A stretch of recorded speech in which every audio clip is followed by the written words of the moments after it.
Well, thank you, everybody. Let's turn to Matthew 14. And if you're using paper, turn to Mark 6 and put something there too. But if you're just using your phone or whatever, then, that's no big deal. So tonight, I am going to, until it gets too much or too boring or too overloady, I want to look at the feeding of the 5,000. Is what this miracle is usually called. It is the only miracle that is recorded in all four Gospels, and that is why I wanted to look at it. If you might recall, really like words, and I really like how language works. So for there being the same story told from four different people, I find that fascinating to then see how those four different people, what it means to those four different people in essence. So we're going to look at this recording of the miracle. I think this is a really great example to also to see how Jesus's character or tupos, whatever he's representing in each of the four Gospels. This story is a good way to see those things because you get to see how it's presented in four different ways. So in Matthew here, he's the king, remember? And in Mark, he is the servant. In Luke, he is the man. And in John, he is the Son of God. So let's start in Matthew 14.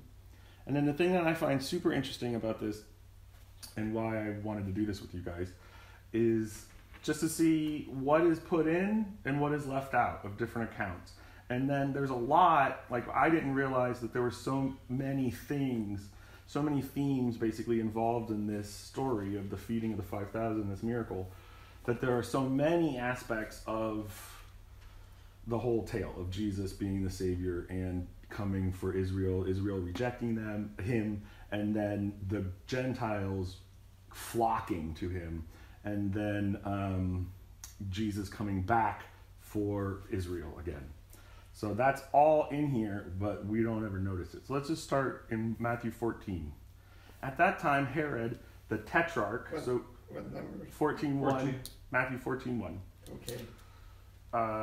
At that time, Herod, the tetrarch, heard of the fame of Jesus. So we start, this is the king's gospel, and so we start immediately with Herod's king title. Tetrarch is king of that area.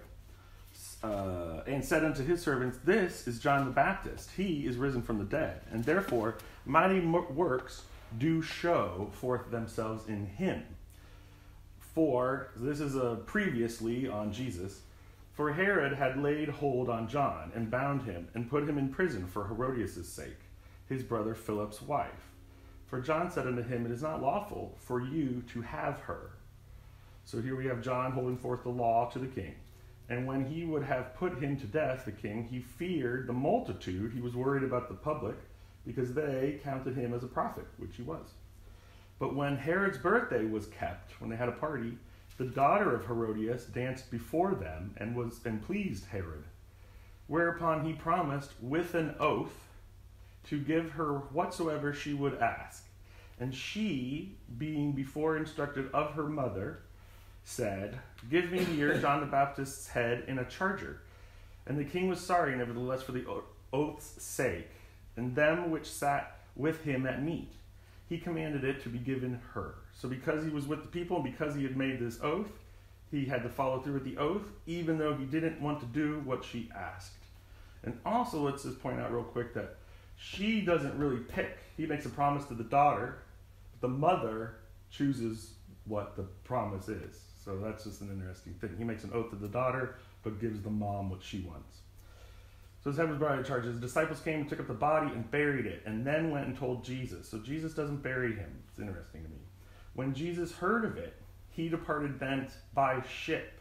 This happens a lot. Into a desert place, someplace apart. And when the people had heard thereof, they followed him on foot out of the cities. And when Jesus went forth and saw a great multitude, he was moved with compassion towards them, and he healed their sick. So Jesus catches wind of John, his cousin, being beheaded, and he is like, I'm going to go chill out by myself. And then the multitudes follow him, and he has compassion and starts healing their sick. He doesn't say, gosh darn it, these stupid people are still here. And when it was evening, 15, his disciples came to him saying, this is a desert place. That's why we came here. And the time is now past, which is an interesting phrase. Time is now past. Send the multitude away that they may go into the villages and buy themselves victuals. And Jesus said unto them, they need not depart. Give you them to eat. And they said unto him, we have here but 5 loaves and 2 fishes. We don't have enough to share. He said, bring them to me. And he commanded the multitude to sit down on the grass, and took the 5 loaves and the 2 fishes, and looked up to heaven. He blessed and brake, and gave the loaves to his disciples, and then the disciples to the multitude. So the disciples gave to the multitude. And he did eat, and they did all eat, and were filled. And they took up the fragments that remained, 12 baskets full. And they that had eaten were about 5,000 men, besides women and children. And straightway Jesus constrained his disciples again to get into a ship, and to go before them to the other side, while he, Jesus, sent the multitude away. And when he had sent the multitude away, he went up to a mountain apart alone to pray. Again, tries to get alone. And when the evening was come, he was there alone, finally. But the ship was now in the middle of the sea, tossed with waves, for the wind was contrary, or against them. 25. And in the 4th watch, which is important, but we're not going to get there, of the night, Jesus went unto them, walking on the sea. And when the disciples saw him walking on the sea, they were troubled, saying, it is a spirit. And they cried out for fear. But straightway Jesus spoke unto them, saying, be of good cheer, it is I, don't be afraid. And Peter answered and said, this is Peter, gotta love Peter, Lord, if it is you, tell me to come out on the water. And he said, come. And when Peter came out of the ship, you had to get out of the ship, then he walked on the water to go to Jesus. But when he saw the wind boisterous, the same word, boisterous, which most of the time is translated mighty or strong, he was afraid, and beginning to sink, he cried, saying, Lord, save me. And immediately Jesus stretched forth his hand and caught him, and said unto him, oh, you of little faith, where did you doubt? Well, it told us where he doubted, right? He doubted because of the mighty wind. 32. And when they were come into the ship, they, I guess it can only be Jesus and Peter, were come into the ship, the wind ceased. Then they that were in the ship came and worshipped him, saying, of a truth you are the Son of God. And when they were gone over, they came into the land of Gennesaret. And when the men of that place had knowledge of him, they all the country round about, and brought them all that they were diseased, and he healed all of them. That is in relation to the fact that he was in his homeland, which we're about to see, and no one wanted anything to do with him. And then he goes to this place no one knows him, and they're all like, oh, awesome, Jesus is here. So let's look at Mark 6. We're going to skip the John the Baptist murdering story.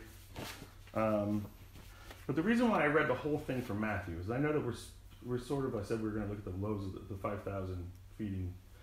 But what's happening before, the reason why he went to the desert place was because John was beheaded.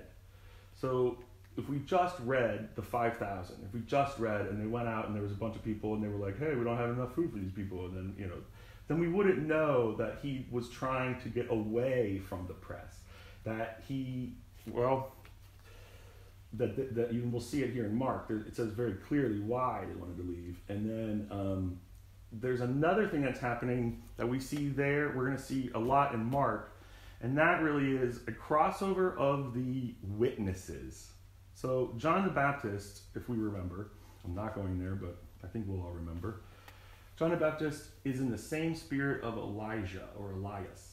And that is a voice crying out in the wilderness, make ye straight the way of the Lord, roughly. And that's what Elijah did, for he was the last prophet, he thought he was the only one. There were 50 in hiding. But and he told everybody, look, you're all worshiping the wrong God. And his stand was bold, I'll say, in a lot of it. And John the Baptist, being one of the two witnesses, represents the spirit of Elijah. And so here we'll see that it starts out of following sending out the disciples. And the other one started out with that too, but we didn't start there. And you'll see that John the Baptist is being killed right when he sends out the 12 and anoints them as being the witnesses for him. And so there's this crossover of power, in essence, is also what's happening here, which is also represented by going across the water and changing sides of the lake. It's weird, I don't really get it, but that's why I'm bringing you all into this, to help me. So let's look at 6. We good? Mm-hmm. It's really easy. If you're not good, you can just hang up, huh? Gordon's like, good idea. And he came out from thence, and he came into his own country, and his disciples followed him. And when the Sabbath day was come, now this is Mark, he's the servant, he began to teach in the synagogue, and many hearing him were astonished, saying, from whence has this man these things? And what wisdom is this which is given unto him, that even such mighty works are wrought by his hands? Is not this the carpenter's son, the son of Mary, the brother of James and Joseph, and of Judah and Simon? And are not his sisters here with us? And they were offended at him. Don't we know where this dude comes from? We're not listening to this guy. We hate him. So Jesus said unto him, a prophet is not without honor, but in his own country, and among his own kin, and in his own house. And he could do no mighty work, save that he laid his hands upon a few sick folk and healed them. And he marveled because of their unbelief. And he went round about the villages teaching. And he called unto him the 12, and began to send them out forth, 2 by 2, and to give them power over unclean spirits, and commanded them that they should take nothing for their journey, save one staff, no scrip, no bread, no money in their purse, and be shod with sandals, and only bring one coat. And he said unto them, in what place soever you enter into a house, there abide until you depart from that place. And whosoever shall not receive you, nor hear you, when you depart, shake off the dust from under your feet for a testimony against them. Just by the 2 by 2, allusion to the 2 by 2, the sending forth of the servants, 2 by 2 in verse 7, that is an allusion already to the angels that were sent to Sodom and Gomorrah, who are the messengers and the representatives of Yahweh in the Old Testament, to go find out what's happening there. So then we have this again in verse 11, whosoever shall not receive you, nor hear you, nor when you depart thence, shake off the dust under your feet for a testimony against them. Verily I say unto you, it shall be more tolerable for Sodom and Gomorrah in the day of judgment than for that city. Sodom and Gomorrah rejected the angels, sort of. They wanted to do different things with them than listen to what they had to say. And that is exactly what Israel, or the villages, that if they're going to reject, they're rejecting a greater representative of God, the Son, instead of just the angels. That's why it will be more of a pain. So here we have this, we're looking at it from terms of the servant, the angels going out and doing the bidding for Yahweh. And they went out and preached that men should repent. And that was John's job. Make ye straight the way of the Lord. Tell them, turn their heads to God. So now we see John's ministry is over, and the disciples pick up his mantle, in essence, and they're the last hope for Israel, the fourth proclamation, in essence. After, moving back on here, 13. Oh yeah. And they cast out many devils and anointed with oil many that were sick and healed them. And King Herod heard, for his name was spread abroad, and said, John the Baptist was risen from the dead, and therefore mighty works do show themselves in him. But others said it's Elijah or Elias. And others said that it is a prophet or one of the prophets. But when Herod heard it, he said, no, this is John who I've beheaded. He is risen from the dead. So here, we're going to skip verses because we're going to get back into the John the Baptist story again. But here we see the law, represented by the law, the hardest version of the law, the king, who doesn't hear the words of God anymore. He made the messenger the savior. He makes the witness the savior, which is what I think Israel does still. So then we're going to go back. We're going to skip the Elton John story. The John the Baptist story. 6:29. So and when his disciples heard that John was dead, they came and took up his corpse and they laid it in a tomb. And then, same thing, they went and got Jesus. And the apostles gathered themselves together unto Jesus. Now it's interesting, just real quick. At the beginning of this chapter, he calls them the disciples, the 12 disciples. Then he sends them out, and now Mark calls them the apostles. So I think that's interesting, the messengers. So then here we go, 30.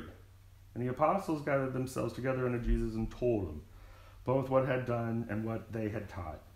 And he said unto them, Come you yourselves apart into a desert place and rest a while. For there were many coming and going, and they had no leisure so much as to eat. And they departed into a desert place by ship privately, so they could eat in peace. But when the people saw them departing, and many knew him, and ran afoot thither out of all the cities, and out went to them, and they came unto him. Damn it, they're already here. And Jesus, when he came out, saw much people, and he cursed them to death.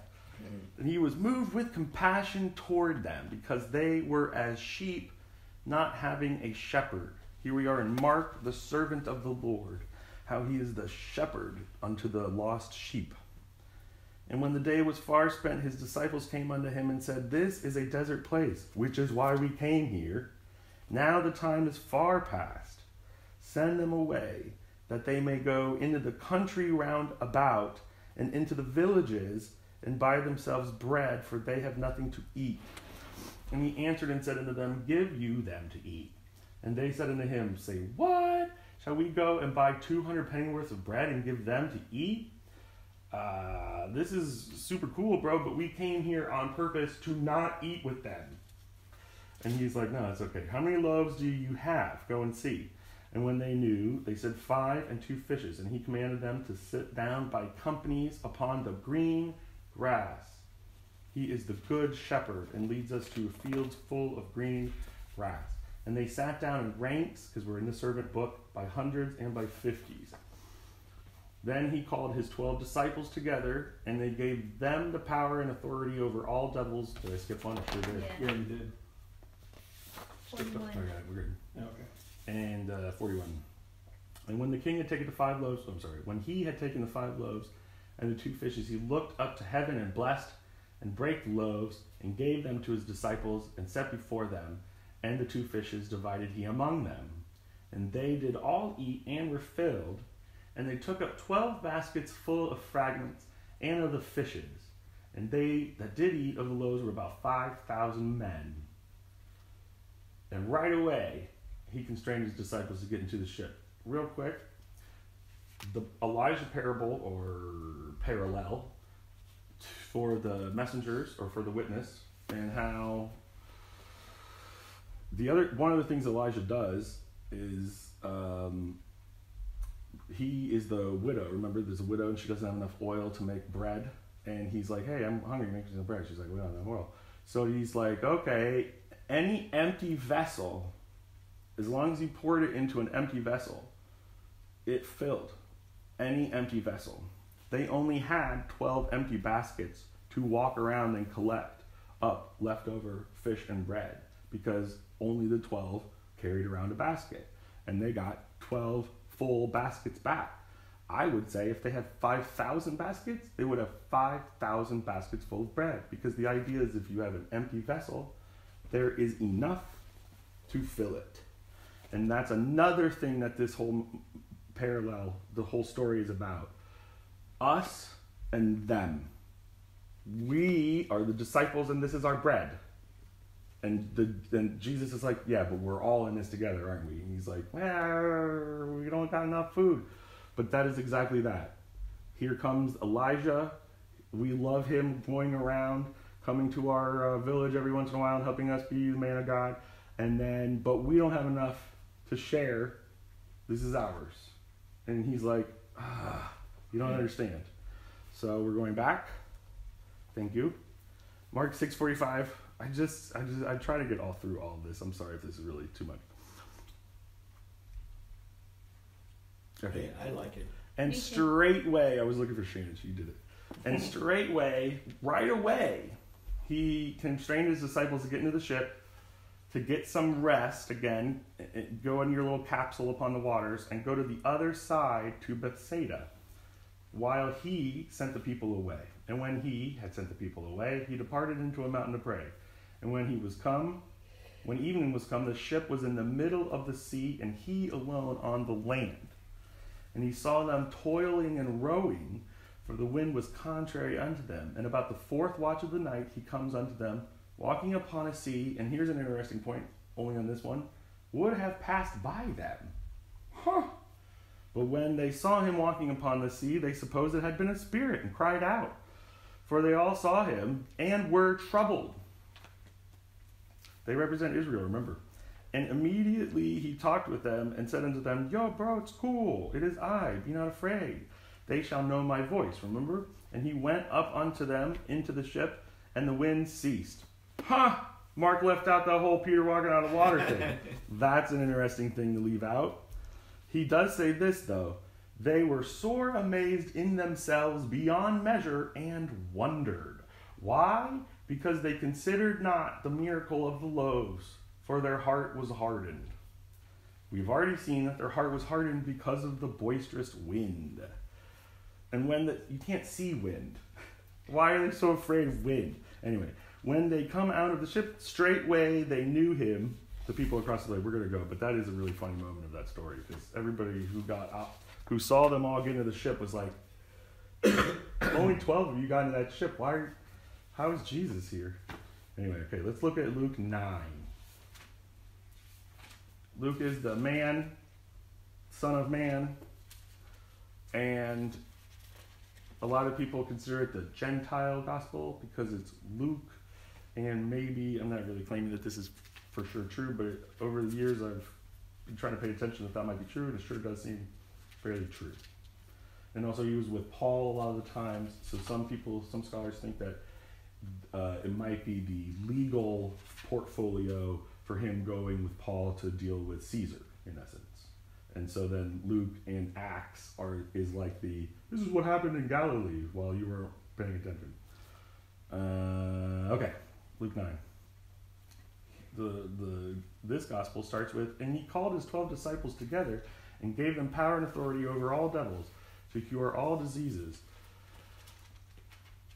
Nothing happens right before this. Like it's a quick. He goes through. You know what happens? Two things before this: the woman and the issue of blood happens. One story, two stories before this, and then something else, and then he called his 12 disciples together and gave them power. It's not like the other ones where we don't hear about John in this at all.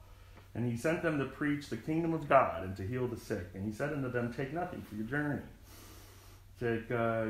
Don't even take an extra coat. And whosoever enters into a house, there abide, and then you leave. And whosoever won't receive you, shake the very dust off your feet for a testimony against them. Now Herod the Tetrarch heard of all these things, and he was perplexed. Here's interesting, because that it was said of some that John was risen from the dead, and of some that Elias had appeared, and of others that one of the old prophets was risen again. Again? They got up again. And Herod said, John have I beheaded, but who is this, of whom I hear such things? And he desired to see him. And the apostles, there it is again, 10. Now, seeing one, he sent out the 12 disciples. But then 10, they come back. When they were returned, they were apostles, told him all that they had done. And he took them and went aside privately into a desert place belonging to the city called Bethsaida. They don't even mention John. No mention of John here. Why are they going to a desert place? It's skipped here. And I think it's because it is the Gentile gospel, and John is the messenger, the witness to the Israelites. 11. It's good, isn't it? And the people, when they knew it, followed him, and he received them, and spake unto them the kingdom of God, and healed them that had need of healing. And when the day began to wear away, then came the 12, the apostles, the disciples, and said unto him, Send the multitude away, that they may go into the towns and the country round about, and lodge and get victuals, for we are here in a desert place. The sheep are like Israel in a desert place, right? And he said unto them, You give them to eat. And they said, We have no more but 5 loaves and 2 fishes, except we should go and buy meat for all these people. There's like 1,000 people. And he said unto his disciples, Make them sit down by 50 in a company. And they did, and they all sat down. And he took the loaves and 2 fishes, and he looked up to heaven, he blessed them, and he brake, and he gave to his disciples to set before the multitude. They did eat, and were all filled. And there was taken up from the fragments 12 baskets. And it came to pass, as he alone praying, his disciples were with him, and he asked them, saying, Whom say the people that I am? They answered, saying, John the Baptist, but some say Elijah, and some say that one of the old prophets is risen again. And he said unto them, But who do you think I am? So they don't even really get to that at all. You know what happens here? We don't get to see them on a boat. We don't get to see them lead the multitudes away. We don't see any of that. We don't hear of Peter walking on the water. We don't hear him calming the waves. We only get to, immediately, it goes to 8 days, 22? Verse 22. Son of Man will suffer and rejected. He takes up Peter, James, and John in verse 28 to the transfiguration, the Mount of Transfiguration. So that's where this story goes instead of to the lake, which is interesting. And then let's end in John 6. Thank you for sticking with me. I really like to see what's left out. I think that's fascinating that Luke doesn't tell us about walking on the water at all. He goes straight to people changing into glorified bodies on top of a mountain in 6. 1. And What after mountain these was it? things, What mountain was that, the Transfiguration? think about olives, because he's sitting on the right hand of God. I think that idea there too. I don't know if that's real though. Okay. John 6:1. So this comes out of in 5, he's having a very abstract, very deep conversation with basically the elders of Israel, talking about himself. And if they had known Moses like they act like they do, they would have known Jesus, but they don't. So then it starts, and after these things, Jesus went over the Sea of Galilee, which is the Sea of Tiberias. So it starts with crossing the waters. And a great multitude followed him, because they saw his miracles, which he did on them that were diseased. And Jesus went up into a mountain, and there he sat with his disciples. And the Passover, a feast of the Jews, was near. Okay. When Jesus then lifted up his eyes and saw a great company come unto him, he said unto Philip, Whence shall we buy bread, that these may eat? Now, I didn't know why, but Philip is from Bethsaida, so is Peter and Andrew, but that's why he asks Philip, because they're near Bethsaida, but they don't tell us that in this one. They tell us that in the other one. So then he says, hey, which would go? And then where should we buy bread? That word buy, I was like, why did he ask, where should we buy bread? But the word buy is better. I would have translated it, because I'm an amazing Greek scholar. Shop. Where should we go shop? Because the idea of being in a marketplace, not the transaction, but the idea is you're in the place of market. You're loitering or doing business, sort of. So yes, you're buying, but it's more so you're like a vendor instead of I went to the store. I'm a vendor at the store. That's a very different type of thing. Where should we go shop? Where should we enter the market for bread that these may eat? And the idea is that God, this is again, it's all a metaphor for Jesus and Israel. It's all a metaphor of the Savior and the needed and those who need saving. So we cannot, God, they're in the desert. They're in a desert place. how can we feed these things? How can we feed the sheep? Can God furnish a table in the wilderness? No. We have to send them back to Sodom and Gomorrah to get food. When Jesus is like, first off, we have food. Second off, what are you talking about? Money is not what we need. Food is what we need. But the way that our brain works, and it's an analogy, again, to Sodom and Gomorrah, where Abraham says, which way do you want to go? And Lot says, I want to go to the city because I have kids and I can't feed them without a city. Basically, he says that multiple times. And so can God furnish a table in the wilderness is really the question that Jesus is making the disciples answer. And also, it's about the Elijah thing. This is why I'm bringing you on, because this is really deep. Okay, hold on. Let's get back real quick. 6. And this, so he asked Philip, where are we going to get bread? And this he said to prove him, for he himself knew what he would do. Jesus wasn't concerned. Philip answered him, 200 penny worth of bread is not sufficient for them, that every one of them may take a little. One of his disciples, Andrew, who's also from Bethsaida, Simon Peter's brother, said unto him, there is a lad here, wah, wah, who has 5 loaves and 2 fishes. It wasn't even theirs. And Jesus said, make the men sit down, now that there was much grass in the place. And again, the sheep being given a grassy knoll to lay down in next to the water. So the men sat down, which they are next to the water, by the way, in number of 5,000. And Jesus took the loaves, and when he had given much thanks, he distributed the disciples, and they were with them likewise of the fishes, and they were filled. And he said unto the disciples, gather them up, that nothing be lost. Therefore he gathered them up, and filled 12 baskets with the fragments of the 5 barley loaves, which remained over and above unto them which had eaten. There is enough for us all. And those men believed. This is a truth that the prophet should come into the world. They believed because they ate of the bread of life.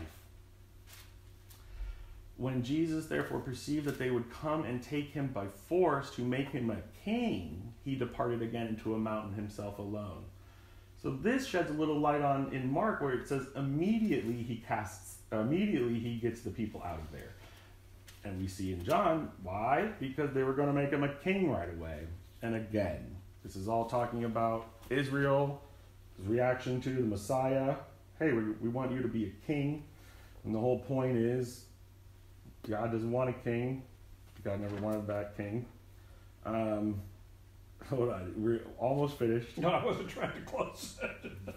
But I just want to end with this, just the things that people leave out and the things that people put in, right? Right. So verse 17, and they entered into a ship and went over the sea toward Capernaum, and it was now dark, and Jesus was not come to them, and the sea rose by reason of a great wind that blew. And when they had rowed about 25 or 30 furlongs, which is like 3 or 4 miles, they see Jesus walking on the sea and drawing near to them. And they were afraid. What? Okay, but he said unto them, it is I, don't be afraid. Ready for it? Then they willingly received him into the ship, and immediately the ship was at the land whither they went. Ha! I wonder who erased that sentence out of the other 3 stories. Because I would have left that one in there. Yeah, so I don't have a giant moral to the story other than it was written, it's talking about Jesus, and that is what the word is. That is the word. And so seeing how all of those things, I think, really does help us better understand, especially since we're all advanced kids here, of what it means, to the servants, as a servant, as a king, as a man. And I think having a better understanding of even gospel times or Old Testament times can help a lot of people with a lot of questions, because there's another thing, it's the only thing that's in there 4 times, except there is another thing that's in there twice, where it's the feeding of the 4,000 with 7 loaves and 5 fishes or something like that. And that isn't the same thing. And so then, we all know that stuff can be very confusing, but if we do just take a little bit more time and read everything around it, and to understand like, oh, well, this is sort of talking about the oil. It's sort of talking about Elijah being the witness, and talking about the power that is coming. And then I think it will help a lot of people, because we all have an idea about Jesus. That's the thing. If we were going to witness, we can't witness about Jesus. Everybody's heard about Jesus. So, we get to maybe help them reconcile some crazy thing they've heard once, at church, and doesn't make any sense, and everybody picks on that one little thing. But just having, like, people that I've never ever thought would ever be like, huh, really? Like, they'll make fun of it somehow, and I'll be like, actually, you know what he said right there? Which is how they get it wrong. And just by that, they're like, man, that makes so much more sense. And so that is our witness, really. Thank you.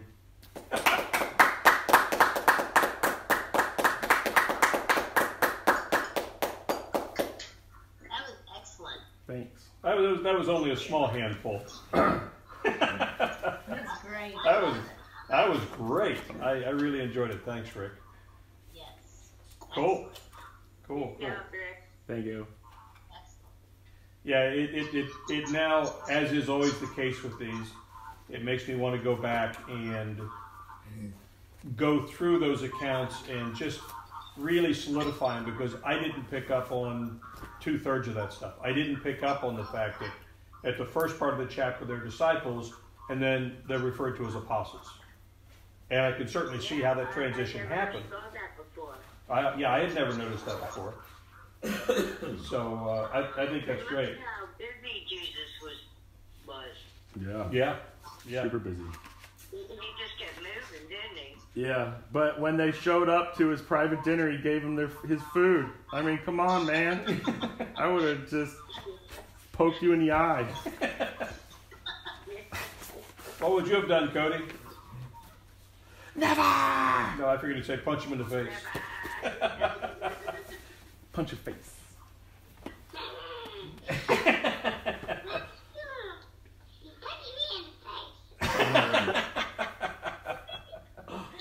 Okay, well, that's fellowship for this evening. Drive safely going home.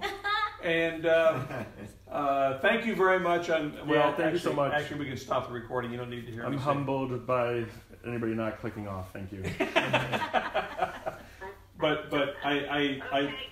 God bless everyone. bless you. I love the idea of being able to get everybody together this way. So let's if you can make it to fellowship, come to fellowship. If you can't make it to fellowship, it'll always be available via video. All right. Okay, cool. Good night, everybody. Bye, Cody. God bless. See you Saturday. Yes, you will. That wasn't too much. That was great, Ricky. No, I didn't realize, when I didn't look know. at it, I didn't realize it was like sequential. I thought we were jumping around the place. Oh, no, that's why. I just looked at all those and it was like, I know. oh my. And I wanted to say, I'm not reading all of these verses, but I just But then wanted you you did. to be a little. No, I didn't. I skipped a lot. But I mean, that's the thing, though. That's like, and the ship was immediately on the other side. Yeah, that, I never picked up on that. If you had just That gone, was oh, I great. know the story. And that's the thing that's crazy. But then you scratch your head. It's like, well, why didn't they refer to him walking across the water? Because to me, that'd be something you'd write down. Yep. Well, God just said It's not Right. important That's been for taken care that of. theory. Yeah. this is, Yeah. you need to point on this. Yeah. This, the Son of Man doesn't have that walk on the water part. Like the Son of Man, the Luke, the Gentile book, doesn't have that part, which is an They Israel did- part. Well, they didn't need to see it in order to believe. And well, because that's Jesus returning for Israel, and the Gentiles aren't there. The Gentiles are already on the other side, waiting for Israel to go. Where are you? We are here already. And that's the other thing. On the first one, it says they went around the lake and they beat them there. So I think that is super Okay, interesting. who went around the lake? The Gentile, The Gen- anybody but the 12. The Gentiles went around the lake and beat the 12. Okay, gotcha. Okay. And then it has something to do with upon the face of the deep. It has something to do with the darkness was upon the face of the deep, and in the light moving across the face of the deep. I'm not exactly sure what it is, but God. Well, I'm going to record these, and we'll save them for a while. We won't save them forever. yeah. And I don't record the video. It's recording the video right now, but when I save it, I'll just save the